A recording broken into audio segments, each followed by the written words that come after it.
And I walked into my own kitchen and found my wife in the arms of my daughter's fiancé just 3 days before their wedding. When I tried to warn Indy, she banned me from the ceremony. I thought I'd lost everything until my adopted son, Shawn, whispered, "Dad, I've been gathering evidence too. But there's something about my real parents you need to know. Something Mom never told you. Before I tell you this shocking secret, let me know what city you're watching from. Drop your location in the comments below. 3 days before what was supposed to be the happiest day of my daughter's life, I walked into my own kitchen and discovered the lie that had been eating away at my family like cancer. 5 in the morning in our Highlands Ranch home, and I was already up restless, with what I'd assumed were normal father of the bride jitters. The Colorado sunrise was painting our kitchen windows gold as I padded downstairs in my slippers, craving that first cup of coffee before the wedding chaos began. The kitchen door was slightly ajar. I could hear whispers, soft laughter. Probably Indy, I thought, coming over early to help with preparations. I pushed the door open and my world shattered. My wife of 26 years was pressed against our granite island, her silk robe half open with Chris's hands tangled in her hair. They were kissing like lovers, completely lost in each other, completely unaware that the man who'd paid for everything they owned was standing 10 feet away. The coffee mug I'd been reaching for might as well have been on Mars. I couldn't move, couldn't breathe. My heart hammered against my ribs so hard I was sure they'd hear it, but they were too busy destroying my life to notice. 26 years of marriage, 26 years of trust of building this family, this home, and she was throwing it away for the 28-year-old who was supposed to marry our daughter in 3 days. Some survival instinct kicked in. Instead of confronting them, I backed out as quietly as I'd entered, my hands shaking so badly I had to grip the doorframe. They never knew I was there. I made it to my home office before the full impact hit me. This wasn't just an affair, it was a double betrayal. How long had this been going on, all those late book club nights? All those times Chris came over to visit Indy but stayed for dinner, charming us with his stories about the law firm, his plans for the future, the secret phone calls, the new clothes, the expensive lingerie she claimed was for her confidence. God, I'd been so blind. But I couldn't think about my pain now. Indy deserved to know what kind of man she was about to marry. I found her later that morning in the living room, radiant with happiness as she reviewed seating charts. She had her mother's green eyes, the same eyes that had captivated me 30 years ago, the same eyes that had lied to me hours before. "Indy, sweetheart, can we talk privately?" She looked up already impatient. "Dad, I'm really busy. 3 days left, and it's about Chris." The room went cold. She dismissed her wedding planner with a wave, then turned those green eyes on me like laser beams. "What about Chris? How do you tell your daughter that her fiancé is sleeping with her mother?" There are no words for that conversation. Honey, there might be some things about Chris you don't know. Things that might make you want to reconsider. Stop! Her hand shot up like a traffic cop. "Just stop right there. Indy, please. This morning I saw... I can't believe this." She jumped to her feet, face flushed with fury. "I cannot believe you're trying to sabotage my wedding with these crazy accusations. I'm trying to protect you. From what? From being happy." Tears of rage built in her eyes. "You're jealous, Dad. You can't stand that I'm not your little girl anymore. That's not... If you can't support my marriage and keep making up lies about Chris, then don't come to my wedding. I won't let you ruin the happiest day of my life." The words hit me like a physical blow. My own daughter choosing the man who was betraying her over the father who was trying to save her. I stood there watching her storm out, and for the first time in 50 years, I felt completely, utterly alone. The knock on my office door came at 9 sharp 3 soft raps that somehow managed to sound both respectful and concerned. I'd been sitting in my leather chair for hours, staring at the same spreadsheet, my mind replaying that kitchen scene over and over. "Come in." I managed my voice rougher than intended. Shawn stepped through the doorway, and I could see immediately that he knew something was wrong. At 29, my adopted son had always been perceptive, able to read situations with an intuition that had served him well in business. His dark eyes took in my rumpled clothes, my unshaven face, the cold coffee mug. "Dad, you look like hell." I tried to force a smile. "Just wedding stress, son." But Shawn had never accepted easy answers. He settled into the chair across from my desk, the same chair where he'd sat as a kid, doing homework while I worked late. 26 years since Liana and I had brought him home, and he'd never been anything but the son I'd always wanted. "Dad, I've been watching you for weeks. This isn't wedding stress." His voice was gentle but firm. Something's eating at you, and I think I might know what it is. My heart stopped. Had he seen something too? I don't know what you mean. Mom and Chris. The words hung between us like a confession. I've seen them together when they thought no one was looking. The relief that flooded through me was so intense I felt dizzy. I wasn't crazy. Someone else had noticed. What did you see? Shawn leaned forward.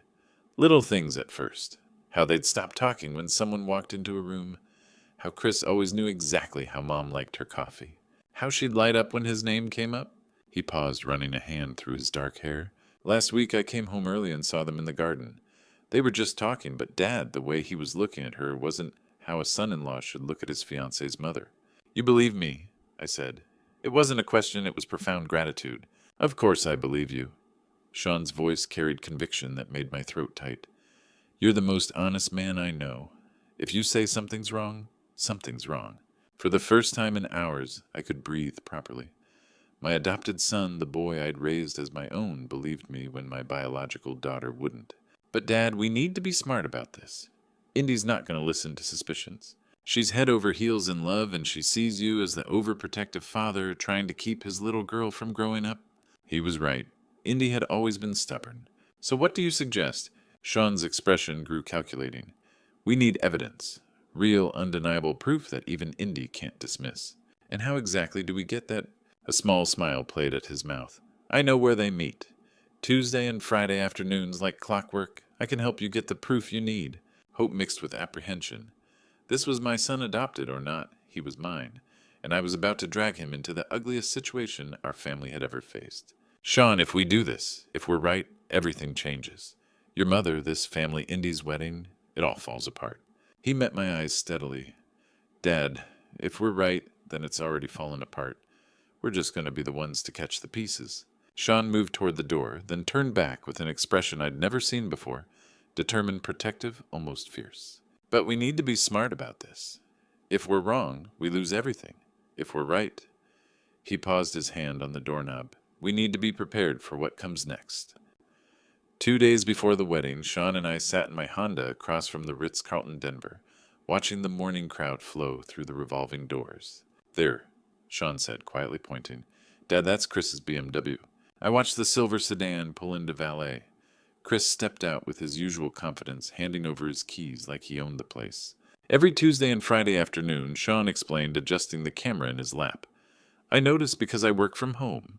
Mom always has errands the same day's hair appointments that run long shopping trips that take hours. My jaw clenched.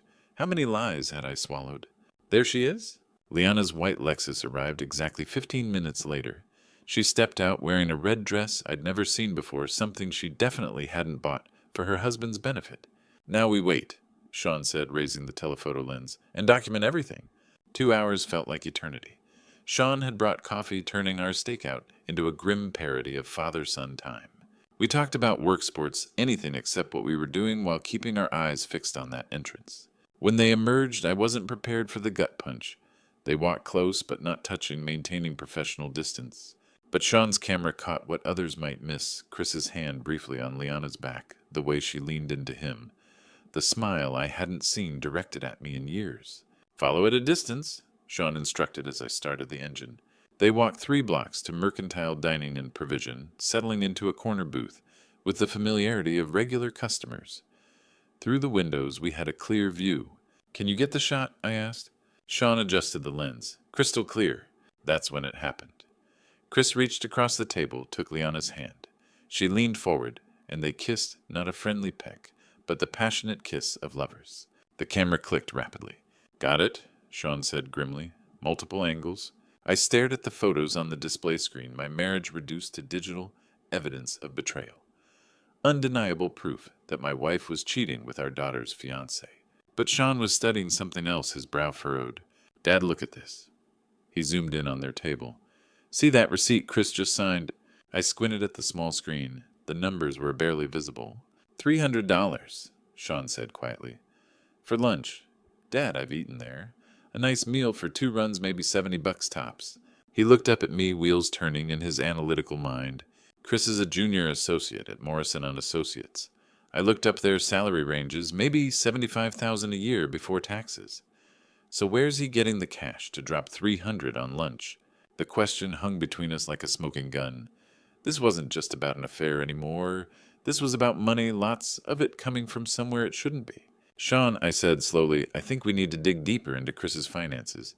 Back in my office that evening, I spread the surveillance photos across my desk like evidence in a murder case. Each image told the same damning story: my wife having an affair with our daughter's fiancé. The proof was undeniable and devastating. Shawn sat across from me, unusually quiet, as I organized the photos, chronologically. We'd been partners for less than 24 hours, but I felt closer to him than anyone in months. These are perfect, I said, holding up a clear shot of them kissing. Even Indy won't be able to deny this. But Shawn wasn't studying the photos. He was staring at his hands, face pale and troubled. Dad, there's something I need to tell you. Something in his voice made me set down the photos. In all the years I'd known him, Shawn had never sounded so conflicted. What is it, son? He took a shaky breath. It's about the day Mom brought me home 26 years ago. My blood went cold. I'd always known this conversation might come the day Shawn would want to know about his biological parents. Shawn, if this is about your birth parents, we can talk later. Right now, we need to focus on... Dad, I'm not your nephew from Mom's side. The words rushed out like he'd been holding them back for years. I never was. I stopped breathing. What do you mean? Shawn looked up, his dark eyes filled with pain and guilt. I'm Mom's biological son. The words hit like a physical blow. My adopted son, the boy I'd raised as my own, was actually Liana's biological child. That's impossible, I whispered. Your parents died in a car accident. Alex Rodriguez and his wife. We took you in because... Shawn shook his head. Alex Rodriguez was real dad. He was Mom's coworker, but there was no wife, no car accident. The room spun.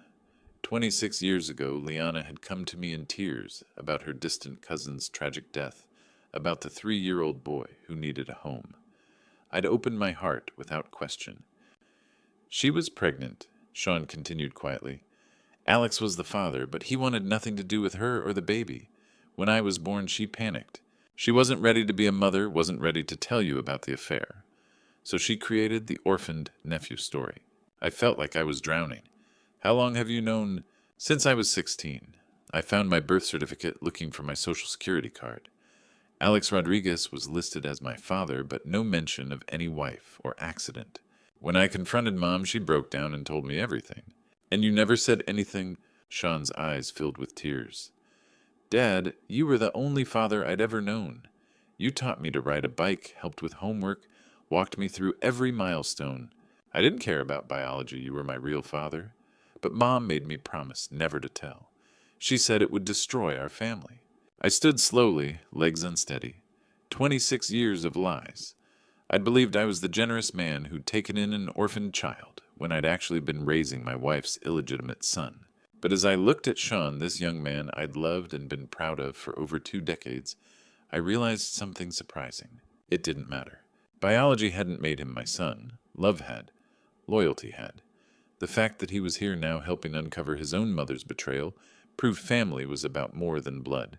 I walked around the desk and placed my hand on Shawn's shoulder. Son, I said, voice steady. Despite everything, you're the only honest person in this family. Are you with me to the end? Shawn looked up, relief flooding his face. Always, Dad. Always. One day before the wedding, my office looked like a forensic accountant's war room. Spreadsheets covered every surface, and Shawn hunched over his phone, researching Morrison and Associates. Here's what we know, I said, adjusting my reading glasses. Chris Parker, Jr. Associate, 3 years out of law school. Colorado Bar Association salary surveys put him at $72,000 to $78,000 annually. Shawn looked up. Before taxes. Exactly. After taxes, insurance, student loans, rent, maybe $3,000 monthly in disposable income, if he's lucky. I turned my laptop toward Shawn, showing our compiled list from surveillance and Indy's social media. But look at this spending. $300 lunches. A $2,000 Rolex at Indy's birthday. That Armani suit, $1,500 minimum. And that Cartier necklace he gave your mother. Shawn winced at mother, but nodded. My jeweler friend priced it from Indy's Instagram photo. $8,000 to $10,000 retail. After 30 years in accounting, I knew when numbers didn't add up. Dad, I've been researching Morrison and Associates, Shawn said, scrolling through his phone. Legal form complaints about billing discrepancies, clients saying trust fund money went missing. I leaned back, puzzle pieces clicking. Trust funds. Shawn, that's where the money is. Law firms hold client money. Settlements escrow estates. Supposed to be untouchable. But if someone had access, they could skim small amounts from multiple accounts. Nothing big enough to trigger immediate attention. Shawn's fingers flew over his screen. Dad, look. He held up his phone, showing a news article dated 2 weeks ago. Morrison and Associates under investigation for client fund irregularities. My heart pounded. Read it. The Colorado State Bar opened an investigation following multiple client complaints regarding missing trust account funds. Sources suggest irregularities may total over $200,000. $200,000. Enough to fund an expensive affair with hotel rooms, jewelry, and $300 lunches. Keep looking, I said, CPA instincts in full gear. Shawn's face paled as he found another article. Here, investigation focusing on junior associates with trust account access. One associate suspected of creating false billing entries and diverting client funds. Does it mention Chris? Shawn kept reading, then looked up grimly. Not there, but I found this court filing.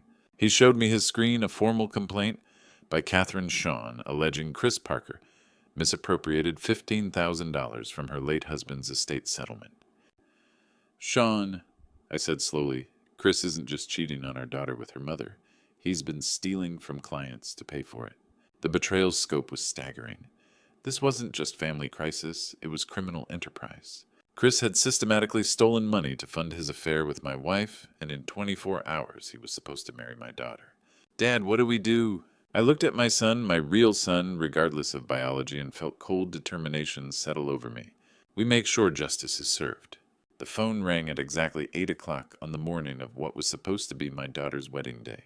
I was in the kitchen, the same kitchen where I'd discovered my world falling apart 3 days ago, pouring my third cup of coffee, when the caller ID showed an unfamiliar Denver number. John Cooper, I answered. Mr. Cooper, this is Detective Sarah Martinez with the Denver Police Economic Crimes Unit. You called our tip line yesterday regarding Chris Parker and Morrison and Associates. My heart started racing. Shawn appeared in the doorway, drawn by the official tone in my voice. Yes, Detective. Thank you for calling back. Sir, I want you to know we took your information seriously. We've opened a preliminary investigation, and Morrison and Associates has been cooperative in providing records. Your anonymous tip corroborated several complaints we'd already received. I put the call on speaker so Shawn could hear. What kind of complaints? Client trust fund discrepancies, falsified billing records, unauthorized withdrawals. We're looking at a pattern of embezzlement that could total upwards of $250,000 over the past 18 months. Shawn's eyes widened. This was even bigger than we'd suspected. Detective, I have additional evidence photographs, timeline documentation, financial records I've compiled using my accounting background. We'd like to see everything you have, Mr. Cooper. Can you come to the station this morning? That's the problem, I said, glancing at the clock. My daughter's wedding is today at 4 o'clock. Chris Parker is the groom. There was a long pause on the other end of the line. Mr. Cooper, I understand this is a difficult situation, but we can't make an arrest without a warrant. The evidence needs to be reviewed by the district attorney's office, and that process takes time. How much time? If your evidence is as solid as you say, we could potentially have a warrant by this afternoon.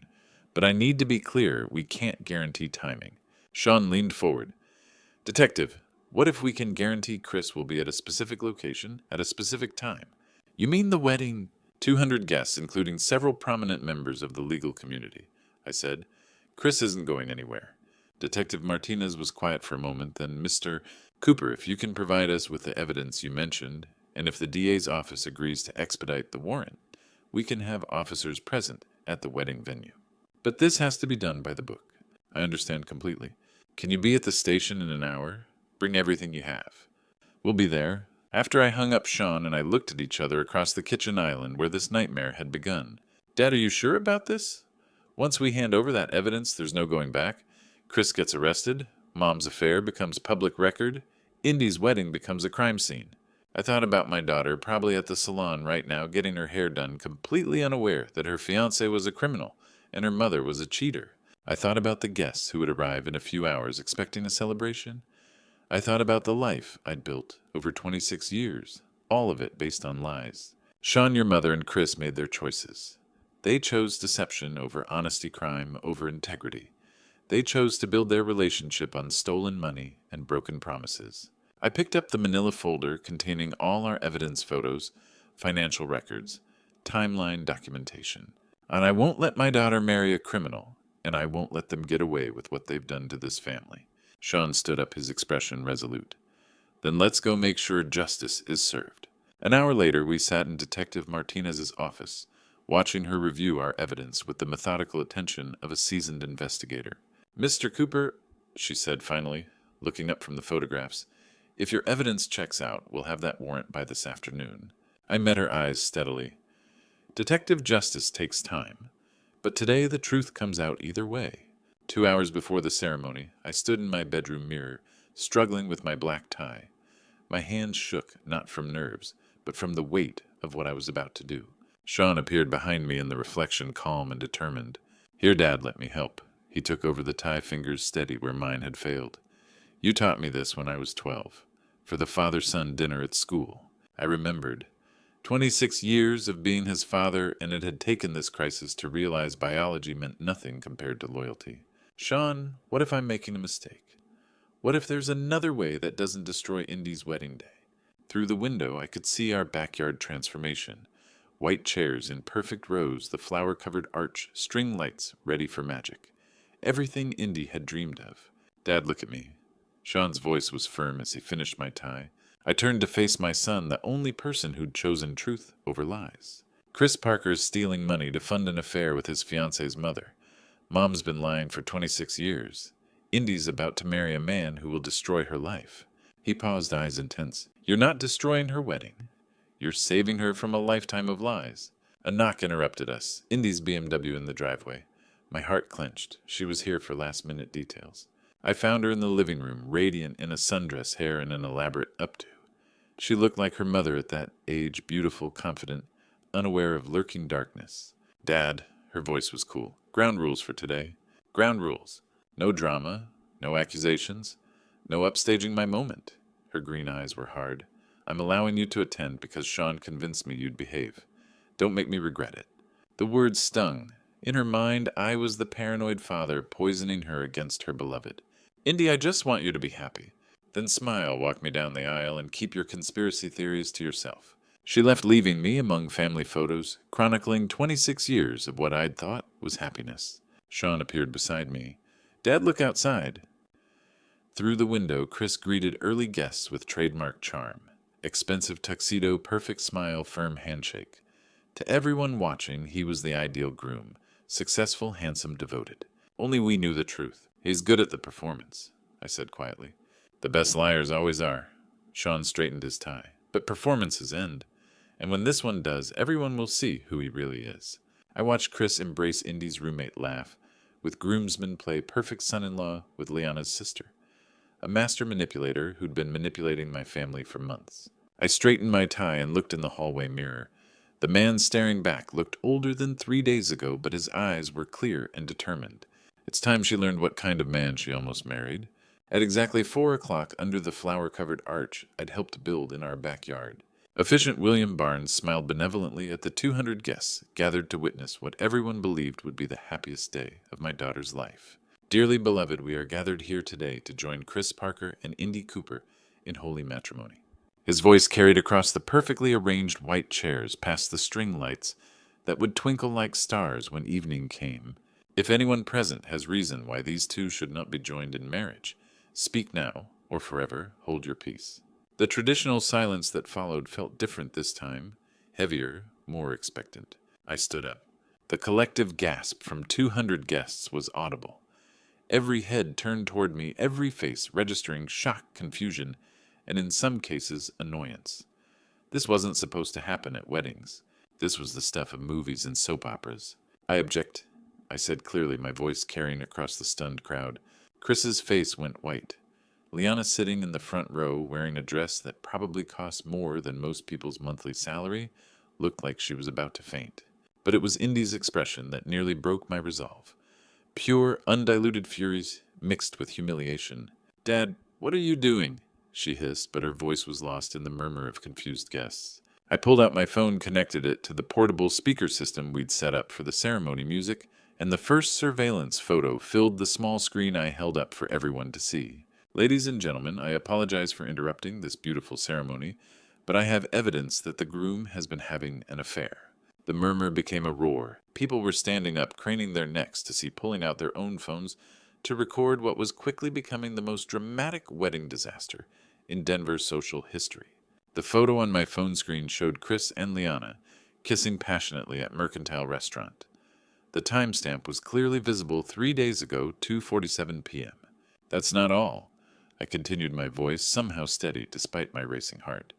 Chris Parker has been systematically embezzling money from his law firm's client trust accounts to fund this affair.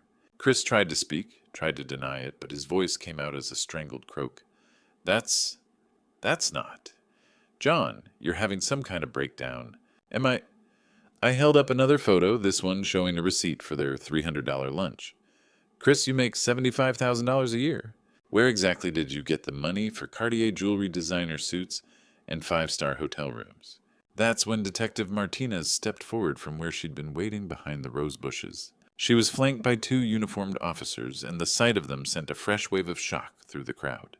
Chris Parker, she said in a voice that cut through the chaos like a knife, you're under arrest for embezzlement, wire fraud, and theft from client trust accounts. The handcuffs clicked into place with a sound that seemed to echo across the suddenly silent backyard. Chris's expensive tuxedo looked ridiculous now, his perfect hair disheveled, as the officers read him his rights. But I wasn't finished. And as for the affair, I said, turning to face Liana, who was now standing and trying to edge toward the house, it gets worse. I looked out at the crowd of family and friends, people who'd known us for decades, people who thought they understood our family. My wife has been lying to me for 26 years. Shawn Cooper, the young man you all know as my adopted nephew, is actually Liana's biological son.